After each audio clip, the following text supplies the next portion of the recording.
केन्द्र सरकार सम्ममा यो नेपाली खुटीको नाम चर्चामा छ।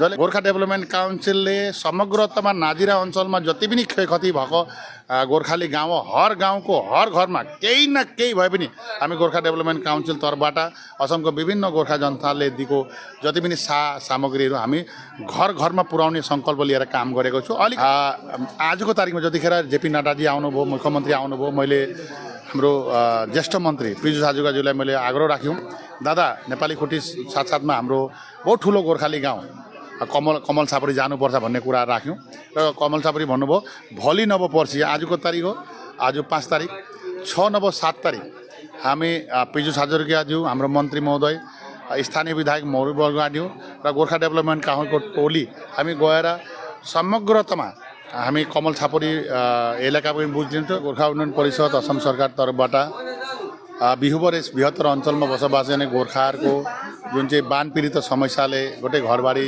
खतम भयो, गाई गोरु सबै गयो होइन, जति हाम्रो घरको सरसामान सबै पानीले बगाए।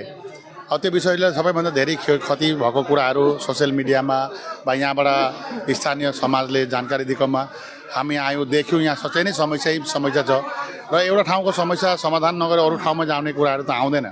र विशेष गरेर माननीय मुख्यमन्त्रीज्यूको पनि एउटा निर्देशना र विभागीय मन्त्रीदेखि लिएर मन्त्रीमण्डलको एउटा निर्देशना, किनभने केन्द्र सरकार सम्ममा यो नेपाली खुटीको नाम चर्चामा छ। जसले गर्दाखेरि हामीलाई थाहा छ कमल छापरीमा हाम्रो गोर्खा दाजुभाइ हेर्न समस्या भएको छ। हामीले गोर्खा डेभलपमेन्ट काउन्सिलले हामीले पहिल्यै उहाँ टिङ हामीले पुऱ्यायौँ, तर के छ भने रस्तासम्म छ, सबैलाई थाहा छ उहाँको बासी समाजलाई। हामीले उहाँलाई केही व्यक्तिहरूलाई तुफान राई भाइहरूलाई दिएको छु। हिजो पनि हाम्रो दाजुहरूले आएर करिबन 30-40 बान्डल टिन मार्केटबाट दिएर गयो, एक गाडी सामग्री पनि दिएर गएको छ।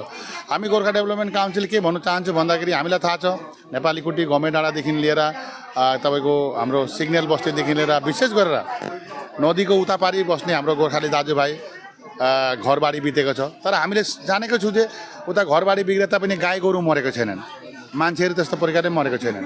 जसले गर्दाखेरि हामीले फेज 1 फेज 2 लेभलमा हामी काम गर्ने प्रोसेस गर्छौँ। म आजको तारिकमा जतिखेर जेपी नड्डाजी आउनुभयो, मुख्यमन्त्री आउनुभयो, मैले हाम्रो ज्येष्ठ मन्त्री पिजु साजुकाज्यूलाई मैले आग्रह राख्यौँ, दादा नेपाली खुटी साथसाथमा हाम्रो बहुत ठुलो गोर्खाली गाउँ कमल छापरी जानुपर्छ भन्ने कुरा राख्यौँ र कमल छापरी भन्नुभयो भोलि नभए पर्सि, आजको तारिक हो, आज 5 तारिक, 6 नभए 7 तारिक हामी पिजु साजुकाज्यू, हाम्रो मन्त्री महोदय, स्थानीय विधायक मौरी बर्गाज्यू र गोर्खा डेभलपमेन्ट काउन्सिलको टोली हामी गएर समग्रतामा हामी कमल छापरी इलाका पनि बुझिदिन्छौँ।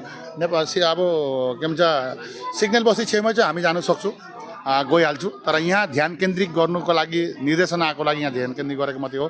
अदरवाइज तपाईँले नसोच्नु होला, बहुत मान्छेले बहुत कुराहरू गर्छन्, हाम्रो समाजलाई बिगार्ने भाड्ने कुराहरू गर्छन्। तर एउटा कुरा स्पष्ट, गोर्खा डेभलपमेन्ट काउन्सिलले समग्रतामा नाजिरा अञ्चलमा जति पनि क्षयक्षति भएको गोर्खाली गाउँ हर गाउँको हर घरमा केही न केही भए पनि हामी गोर्खा डेभलपमेन्ट काउन्सिल तर्फबाट असमको विभिन्न गोर्खा जनताले दिएको जति पनि सामग्रीहरू हामी घर घरमा पुर्याउने सङ्कल्प लिएर काम गरेको छु। अलिकति धैर्य राख्नु पर्यो, किन भन्दाखेरि नाजिरा भएर जाँदाखेरि पनि कमल छापरी जाने बाटो छैन, माने कनेक्टिभिटी जिरो भइरहेको छ। किन भन्दाखेरि मैले विधायकज्यूलाई मौरी बर्गाज्यू मेरो साथी हो, उहाँलाई भन्यो जे कमल छापरी जानको लागि जो चाह्यो त्यो छिटो छिटो गर भन्दाखेरि अब उहाँ पनि अति समग्रतामा केवल मात्र गोर्खालाई मात्रै हेरेर त भएको छैन, समग्रतामा लाखौँ मात्रामा विभिन्न जाति जनगोष्ठी एफेक्ट भएको छ।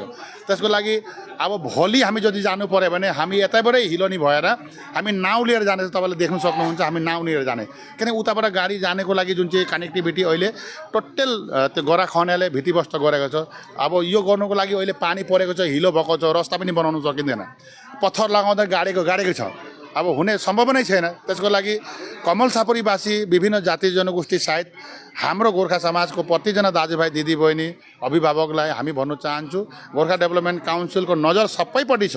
तर के छ भन्दाखेरि 1, 2, 3, 4 गरेर हामी गरेर जाने हो र सामग्रीमा सबैले नै हामी सहयोग गर्ने, यो कुरा यो मिडिया मार्फत सबै हाम्रो गोर्खा जनतालाई म भन्नु चाहन्छु।